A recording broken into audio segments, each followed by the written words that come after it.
வாழ்க்கையின் பெரும் பயமே பலருக்கு எதிர்காலத்தை குறித்துதான். என் வாழ்க்கை என்னவாக மாறப்போகிறது, என் எதிர்காலம் எதை நோக்கி நகர்ந்து கொண்டிருக்கிறது, எதை பெறப்போகிறேன், எதை இழக்கப் போகிறேன், எதினிடத்திலே வந்து சேரும், எதை நான் விட்டு பிரிவேன், என் பொருளாதார நிலைமை என்னவாக மாறும் என்ற பல பயம், பல கேள்விகள் எதிர்காலத்தை குறித்து பலரை நகர விடாமல் கவலைக்குள்ளாக்கக்கூடிய சூழலை பார்க்கிறோம்.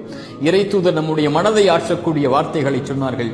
எந்த ஒரு ஆத்மாவும் இந்த உலகத்திலிருந்து மரணித்து விடாது, அதனுடைய வாழ்வாதாரத்தை முழுமையாக்காமல். எனக்கும் உங்களுக்கும் எழுதப்பட்ட கடைசி சொட்டு தண்ணீரை நானும் நீங்களும் அருந்தாமல் இந்த உலகத்தில் இருந்து பிரிந்து விட மாட்டோம். நமக்காக எழுதப்பட்டதை நாம் அடைந்தே தீர்வோம். நம்மிடத்திலிருந்து யாரும் பறித்து விட முடியாது. இறைவனால் முடிவு செய்யப்பட்ட பாதையில் ஏன் பயம் நகர்வதற்கு, ஏன் கவலை? நடப்பவை நடந்தே தீரும். இறைவன் இதை துவங்கும் போது நம்மோடு தான் இருந்தான், முடியும் வரை நம்மோடு தான் இருப்பான். நடப்பவை, அமைக்கப்பட்டவை நம்முடைய பாதையில் நலவாகவே அமைக்கப்பட்டிருக்கிறது என்ற நம்பிக்கையில் முன்னேறுங்கள். இறைவன்